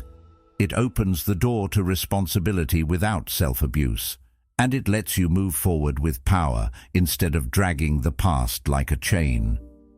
Socrates said, "An unexamined life is not worth living," but he didn't say, "Shame yourself into becoming better." Self-inquiry was his path to wisdom, but it was also his path to freedom. To see clearly, we have to stop moralizing our mistakes. Stop attaching our worth to every error. You made a choice with the awareness you had. Now you have more. That's growth. That's evolution. So why is guilt so addictive? Because it feels like action. It feels like penance. But it's hollow. It doesn't move energy. It just recycles it. It traps you in a version of yourself that you've already outgrown, and that trap is reinforced every night you go to bed, mentally punishing yourself for being human. The Stoics understood this deeply. Marcus Aurelius wrote in his Meditations, "If someone is able to show me that what I think or do is not right, I will happily change. For I seek the truth, which never harmed anyone." That's the spirit of honest reflection. Not shame, but correction. Not judgment, but openness to improvement. You look at yourself not to feel small, but to grow stronger. Night is a sacred time for this kind of review. Your distractions are down. The external world isn't screaming for your attention. You have a rare opportunity to face yourself with honesty. But that moment becomes toxic if guilt takes over the space. If instead of learning, you're labeling. If instead of evolving, you're hiding behind blame. So how do you shift? Start by talking to yourself like someone you want to see win. Use language that opens you instead of closing you. Instead of, "I was such an idiot," say, "I see where I lost awareness." Instead of, "Why do I always do this?" ask, What triggered that response today? That shift in tone rewires the entire review process. It allows you to examine your day without shrinking from it. Aristotle believed that excellence is not an act, but a habit. But habits aren't built in guilt, they're built in awareness. And awareness is something you can grow every night if you let go of the belief that you have to be perfect to be worthy. You don't. You just have to be honest. And honesty thrives in a space that's safe, not self-critical. Let your nightly reflection become a ritual of strength. Let it be the time you meet yourself as a student of your own behavior, not the prosecutor of your flaws. Because when you do that, something powerful happens. Your past stops defining you, your mistakes stop haunting you, and your mind becomes a place you trust again. The goal isn't to ignore what went wrong, it's to approach it with curiosity instead of shame, to ask, what did this moment teach me, rather than, how could I be so stupid? One creates wisdom, the other creates wounds. And maybe that's what we've forgotten in our rush to be better. That growth isn't about being hard on ourselves, it's about being honest enough to see where we need to shift, and kind enough to believe we can. So as you lie in bed tonight, review your day like a philosopher, not a critic. See your missteps as signals, not as signs of failure. You don't need to be flawless, you need to be aware, because awareness changes behavior, and behavior repeated becomes identity. That's how you become someone new, not through guilt, but through conscious self-respect. This is the essence of Stoicism. Not coldness, not perfection, but the courage to face yourself each night and say, here's where I can do better, and I will. Without drama, without shame, just truth and the will to rise again tomorrow. Detachment is often misunderstood.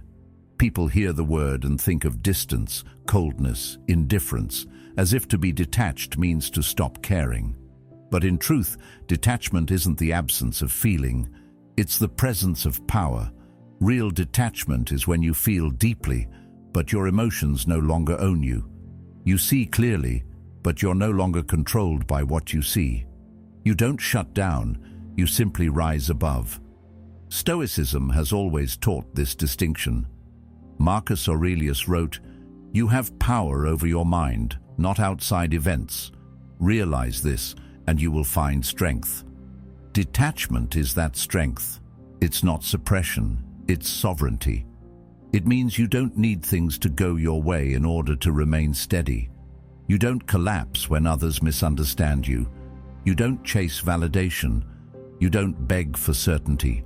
You let the world be what it is, and you choose how to respond. This kind of discipline doesn't come from rejecting life. It comes from understanding it. The Stoics didn't run from experience. They simply refused to let experience shake their inner foundation. They felt everything, but stayed rooted in reason. That's what made them immovable. Not because they avoided emotion, but because they knew emotion didn't have the final word. We live in a time where emotional reactivity is glorified, where being loud about your pain is mistaken for healing, where attachment is labeled as love, and detachment is seen as weakness. But ask yourself, what's stronger? Being consumed by everything that happens to you, or being able to witness it all without losing your grip? Plato said, "The first and greatest victory is to conquer yourself." Detachment is that victory. It doesn't mean you don't feel betrayal. It means betrayal no longer defines your sense of self. It doesn't mean you don't experience disappointment. It means disappointment doesn't poison your direction. Detachment doesn't make you less human. It makes you more stable. Think about how you react when things fall apart. Do you immediately spiral into blame, resentment, panic? Or can you pause, observe, respond with clarity instead of chaos? That pause is detachment. That breath between impulse and action, that's where your command lives. And yet, detachment is not passive. It's not apathy in disguise. It requires immense attention. You have to be able to see your thoughts without getting tangled in them. You have to feel your emotions without collapsing into them. You have to witness people's behavior without instantly personalizing it. That's not weakness. That's mastery. Carl Jung said, "Until you make the unconscious conscious, it will direct your life and you will call it fate." Detachment is how we make the unconscious conscious. It's how we stop reacting from old wounds and start choosing from awareness. It's how we shift from being pulled by life to walking through it with intention. And the mind learns this discipline most easily when everything else is quiet. At night, when your body slows and your outer distractions fade, you have the perfect opportunity to practice detachment. Not by turning away from your thoughts, but by watching them without grabbing hold. Not by silencing your emotions, but by seeing them as waves that pass, not truths that trap. This is why sleep is so powerful, because it doesn't just rest the body, it reveals the mind. And when you go to bed practicing detachment, your subconscious learns to stop clinging, to stop rehearsing arguments, to stop solving problems that don't need to be solved. You teach your system that not everything requires a reaction, that sometimes stillness is strength. Aristotle taught that we are what we repeatedly do. So if every night you teach yourself to witness your inner world without being consumed by it, you become someone who carries peace into the next day. You don't have to fake calm anymore, you become it. Because detachment isn't pretending nothing matters, it's realizing that not everything deserves your energy. Think about how much weight you carry. Other people's expectations, your past mistakes, future fears, daily stress. All of it pressing on your nervous system like invisible bricks. Detachment lets you set that weight down. Not because it doesn't exist, but because carrying it constantly doesn't make you stronger.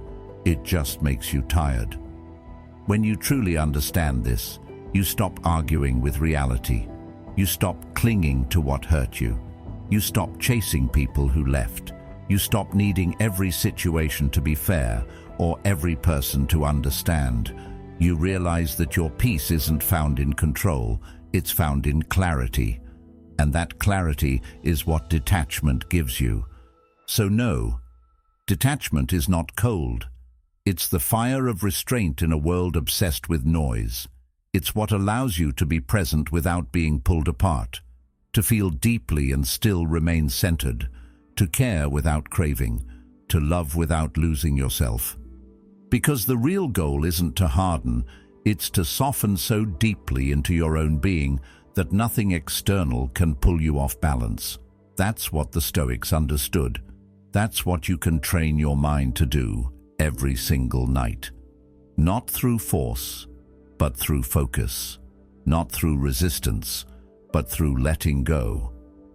Detachment isn't rejection, it's redirection, away from chaos, toward calm, away from emotional dependence, toward inner command. That is not coldness, that is power. You've been told that closure is what brings peace, that until you get the apology, the explanation, the conversation that never happened, you'll be stuck. But what if that belief is the very thing keeping you trapped? What if waiting for closure is just another way the mind delays healing? The truth is, closure is rarely something someone else can give you. More often, it's something you decide. You don't need someone to validate your pain in order to release it. You don't need all the answers before you can sleep in peace. Because sometimes the answer is silence. And learning to rest in silence, that's real strength. We think that closure means getting the story to make sense. But not everything will. Some people leave mid-sentence. Some situations end without justice. Some truths remain hidden. And some wounds never get the explanation they deserved. But life doesn't pause until we get closure. The mind, however, will try to. It will loop the memories, replay the moment, revisit the words over and over like a broken record, as if running the scene again will rewrite the ending, but all it does is keep you anchored to the pain. Carl Jung once wrote, "What you resist not only persists, but will grow in size." That applies here. The more you demand closure from others, the more power you give to something outside yourself. And ironically, that very powerlessness is what steals your sleep. Because how do you rest when your peace depends on someone else doing what they've already proven they won't do? Real closure doesn't come when they finally explain themselves.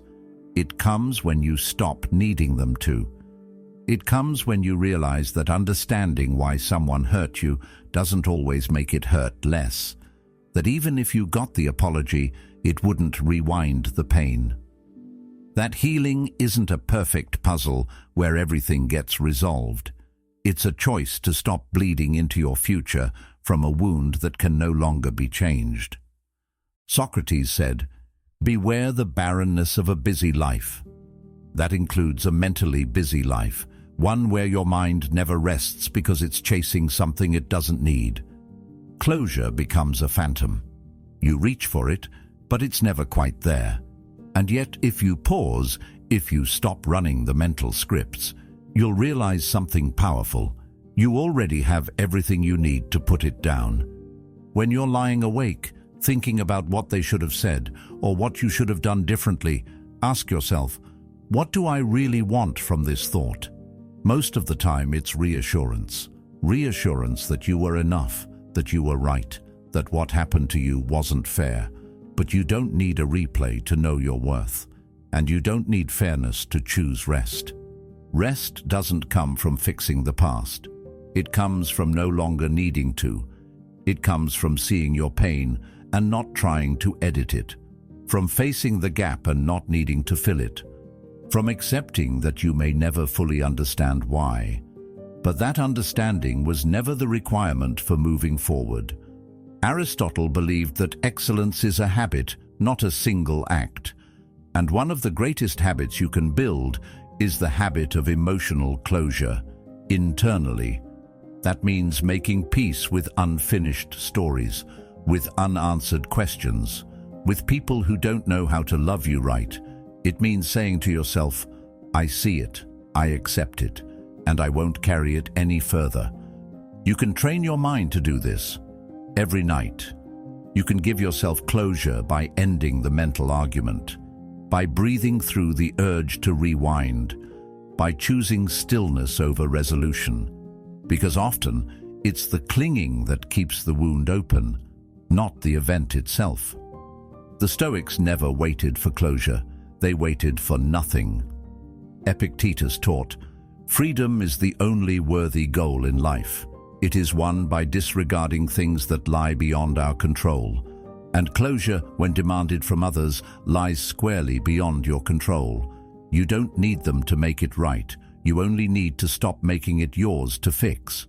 This doesn't mean you pretend it didn't happen, or that it didn't affect you. It means you honor what it did, but you refuse to be defined by it. It means you stop tying your healing to someone else's awakening. You grieve, you feel, you learn, but then you release. Because at some point, it's not about the past, it's about your nervous system.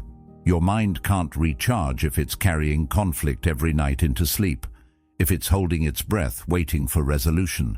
Rest is a decision. You choose to release, not because they deserved forgiveness, but because you deserve peace. Think about it. The people who wronged you, they're not losing sleep over it. The past isn't lying awake with you. But you are. You're the one reliving, rethinking, reattaching. Closure is what you give yourself when you finally decide to stop needing the pain to make sense. When you stop asking, why did this happen? And start asking, what can I choose now? That's where your power is. Not in the answer, but in the choice. You can choose to put down the thought.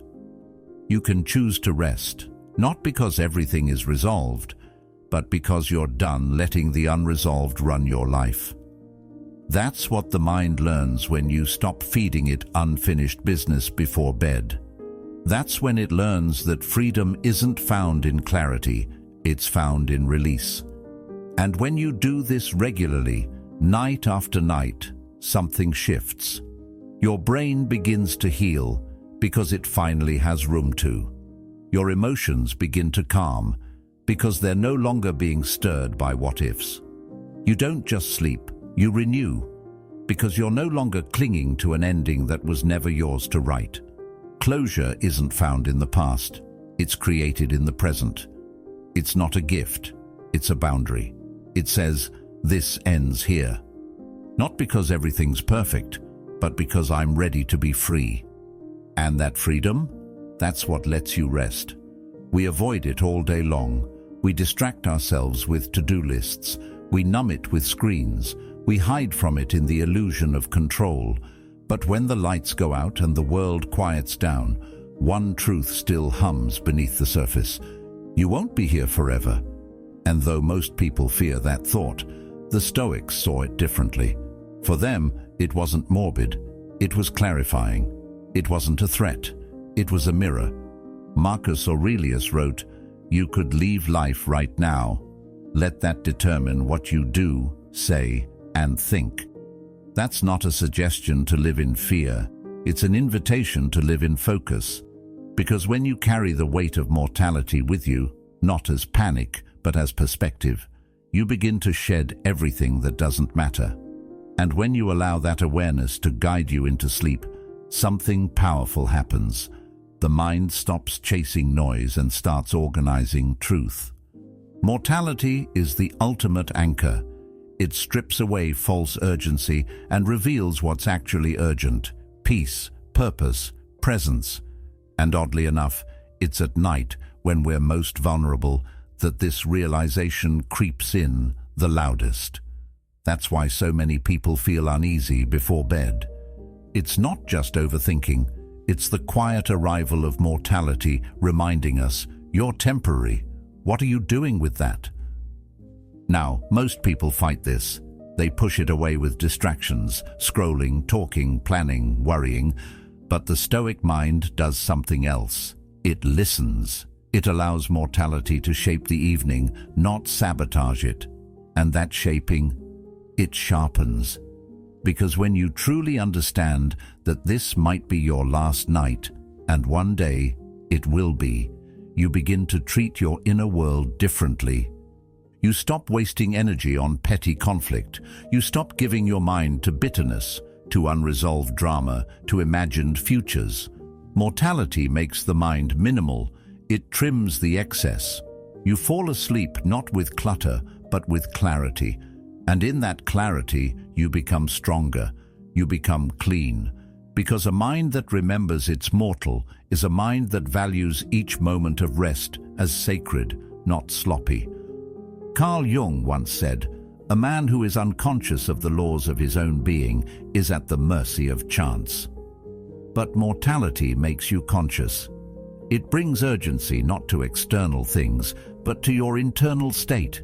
It doesn't rush your actions, it refines your attention. Suddenly, the things you were obsessing about feel lighter, not because they're solved, but because they're put in their place. Mortality puts everything in its place. That's why the hours before sleep are so important. They're not just a time to wind down, they're a time to recalibrate.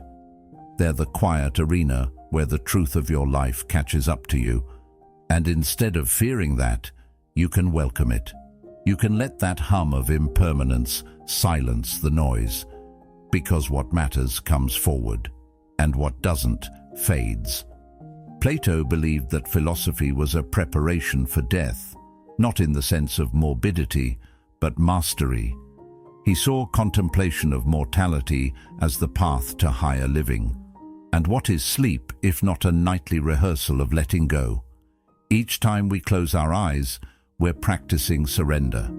And that surrender becomes meaningful when it's tied to purpose, when it's done with awareness. When we fall asleep, not trying to escape life, but aligning ourselves with its truth. This is why rituals matter, not for superstition, but for attention. When you set aside a few minutes before bed to reflect, to breathe, to check in with what actually matters. You're not just relaxing, you're sharpening. You're turning the mind from reactive to reflective. You're becoming the kind of person who doesn't waste time chasing what doesn't feed the soul. And if you've ever laid awake feeling haunted by a strange sense of urgency, like you should be doing more, becoming more, understand this. That's not anxiety. That's the part of you waking up to life. The discomfort isn't a problem, it's a pointer. It means your mind knows there's more, that you don't have forever, and that realization, when respected, can become a compass, not a burden. Seneca once wrote, "Let us prepare our minds as if we'd come to the very end of life. Let us postpone nothing." Postpone nothing, not peace, not presence, not inner work. The day you stop postponing is the day you start living. And that kind of mindset, when practiced nightly, shapes everything. It makes you more compassionate, more focused, less reactive, because you're no longer fooled into thinking you have unlimited chances. And here's the paradox.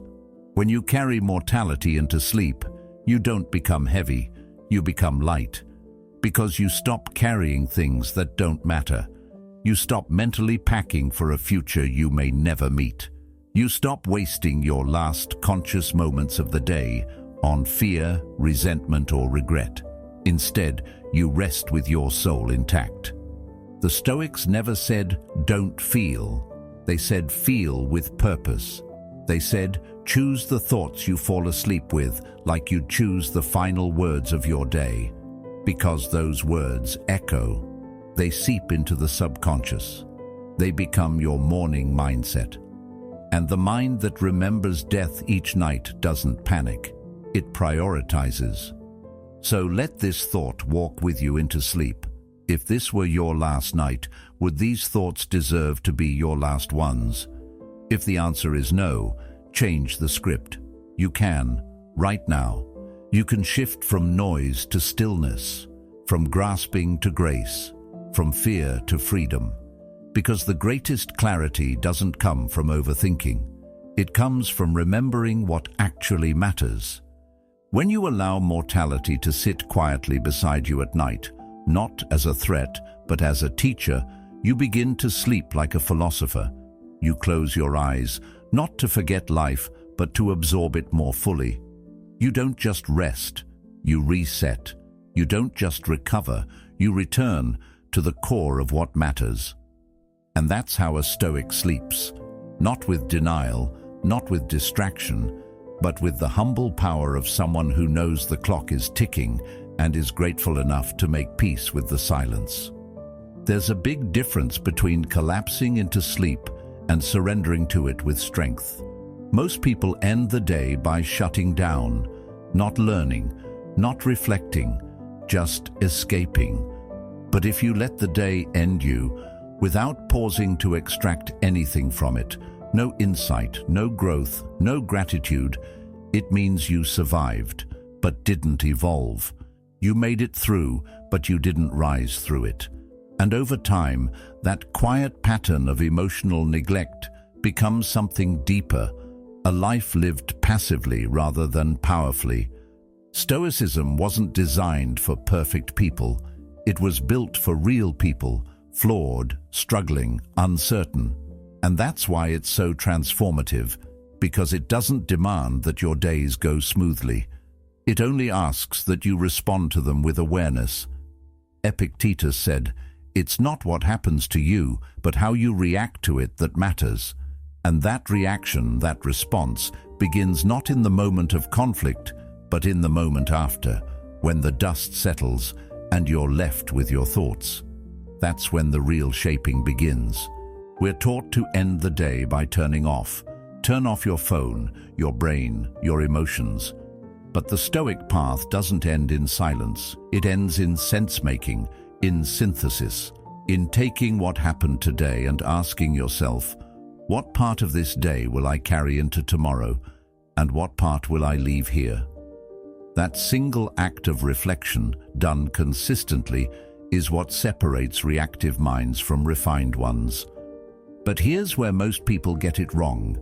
They think reflection means overthinking, replaying arguments, rehearsing regrets. That's not reflection, that's rumination. And the difference is critical. Reflection seeks clarity, rumination seeks control. One frees you, the other traps you, and you can feel the difference. When you reflect properly, your breath slows, your emotions soften. You're not clinging, you're cleansing. Let the day teach you, not with a lecture, but with a whisper. What drained you today? What lifted you? Who did you become even slightly because of what you faced? Most people never ask these questions. They're too tired. But the truth is, they're tired because they don't ask, because they carry every unresolved moment with them into the night. And the mind is heavy when nothing's sorted. Socrates said, "The unexamined life is not worth living." That's not an insult. It's a challenge, a wake-up call. Because if you don't examine your life, you don't own it. You don't know what's helping you, what's hurting you, what's shaping you. You're not living, you're reacting. You're not learning, you're looping. That's why night is sacred, because it gives you the one thing the day rarely does. Space. Space to breathe, space to think, space to process without performing. And in that space, there's power. Not the loud, flashy kind, the quiet, enduring kind. The kind that grows every time you choose awareness over avoidance. Even if today was hard, even if it broke you a little, it doesn't mean it was wasted. Pain doesn't make a day worthless, but ignoring the lesson inside that pain, that's the real loss. And you don't need a journal or a ritual to get the benefit. Just a moment, a willingness to listen, to ask, not, "Why did this happen to me?" but "What did this reveal in me?" And if the answer is something you don't like, good. Now you know. Now you have something to work with. Because the point isn't to be perfect, it's to be present. That's what Stoicism is about. Not suppressing emotion, but transforming it. Not avoiding the hard parts of life, but extracting strength from them. And that work, real, quiet, internal work, starts when the noise of the world dies down. At the end of the day, you're left with yourself. And that moment, when you're brushing your teeth, lying in bed, staring into the dark, that's not just routine, it's reflection time. It's where your mind decides what story it will carry forward. And if you skip that moment, if you shut down instead of tuning in, you miss the whole point. Aristotle said, "We are what we repeatedly do." But what do you repeatedly think before bed? What story do you repeatedly tell yourself? Are you feeding your mind old guilt, petty frustrations, unresolved fears? Or are you teaching it to grow, to see patterns, to recognize emotional loops, to practice letting go? Let the day teach you, even if all it taught you is what not to repeat, even if all it showed you is that you're still healing, even if the only win you had was that you made it through. That's enough. Because growth doesn't always look like confidence. Sometimes it looks like honesty, like admitting you snapped when you didn't mean to, like noticing your envy, like catching yourself in self-pity and choosing not to stay there. That's growth. Quiet, stoic, lasting growth. So tonight, don't let the day end you. Don't collapse under its weight. Sit with it. Look it in the eye. Let it speak to you. You don't need to have all the answers. You just need to be willing to listen to what your life is trying to teach you. Because in that willingness, you become something rare. A person who doesn't just live through days, but learns from them. A person who walks through life, not with arrogance, but with awareness. And that, in the end, is the mark of true strength. Most people wake up reacting, not thinking, not choosing, just responding, like a machine programmed by yesterday's noise. The alarm goes off and their mind is already racing. What they forgot, what they're behind on, what someone said or didn't say. Their feet hit the floor, but their thoughts never got a chance to align, and that's why they feel drained before the day even begins. It's not the morning that's broken, it's the programming. But when you wake up with a trained mind, everything changes. You're no longer pulled by impulses, emotions, or other people's energy. You move with clarity, with intention, not perfectly, but consciously. That's a superpower in today's world. Not because it's flashy, but because it's rare. And like all rare things, it's powerful not because it's loud, but because it's consistent. The Stoics understood this better than anyone. Marcus Aurelius wrote, "When you arise in the morning, think of what a precious privilege it is to be alive, not to be busy, not to be validated, to be alive." That awareness alone is enough to change how you carry yourself, because when you're truly aware of life, of your breath, your mind, your choices, you stop throwing your mornings away on autopilot. And here's where the night plays its part. A trained mind in the morning is born from what you feed it at night. Sleep doesn't erase your thoughts, it incubates them. It takes whatever mental pattern you fall asleep with and strengthens it. That's not spirituality, it's neuroscience. The subconscious brain reviews the day, encodes memory, and reinforces thought loops during rest. So if you fall asleep with worry, resentment, distraction, that's what gets rehearsed. And you'll wake up heavy, even if your body got 8 hours.